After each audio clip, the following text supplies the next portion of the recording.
అల్లు అర్జున్ గారి సినిమా మీద ఎంతమంది దుష్ప్రచారం చేసినా అది పార్ట్ 2 కదా.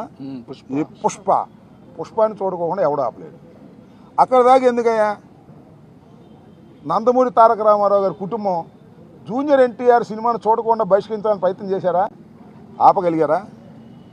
అట్లాగే ఇప్పుడు ఆయన పేరు అల్లు అర్జున్ గారి సినిమాని ఆపాలని ప్రయత్నం చేస్తే ప్రజలు చూడరు. బాగున్న సినిమా ఏదైనా చూస్తారు. అరే రాజబాబు హీరోగా యాక్ట్ చేసిన సినిమా బ్రహ్మాండంగా చూసామా మేము? సినిమా బాగుంటే, ఎన్టీ రామారావు గారి సినిమాలు బాగోకపోతే ఫ్లాప్ అయినాయండి. ఏం చెప్తాం?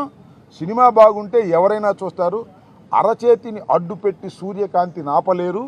అదేవిధంగా ఇలాంటి ఎదవ పోకళ్ళు పోయి సినిమాని ఆపలేరు అని మరొకసారి నిరూపించేటటువంటి కార్యక్రమం వస్తుంది. అల్లు అర్జున్ అయినా లేదా జూనియర్ ఎన్టీఆర్ అయినా లేకపోతే మరొకరైనా సినిమా బాగుంటే ఎవరైనా చూస్తారు, బాగోపోతే ఎవరు చూడరు. నాకు తెలిసి అందరూ ఉవ్విళ్ళూడుతున్నారు. పుష్ప 2 చూద్దాం, దానిలో ఎంత బ్రహ్మాండంగా ఉంటుందని అందరూ ఎదురు చూస్తున్నారు. నేను కూడా ఎదురు చూస్తున్నా.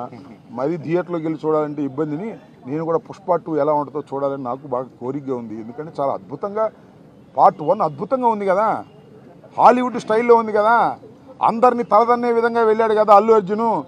అందువల్ల బాగా జలసిగా ఉంది కొంతమందికి. మీ జలసి వల్ల మీ కడుపులు పుచ్చిపోతాయి, గుర్తుపెట్టుకోండి.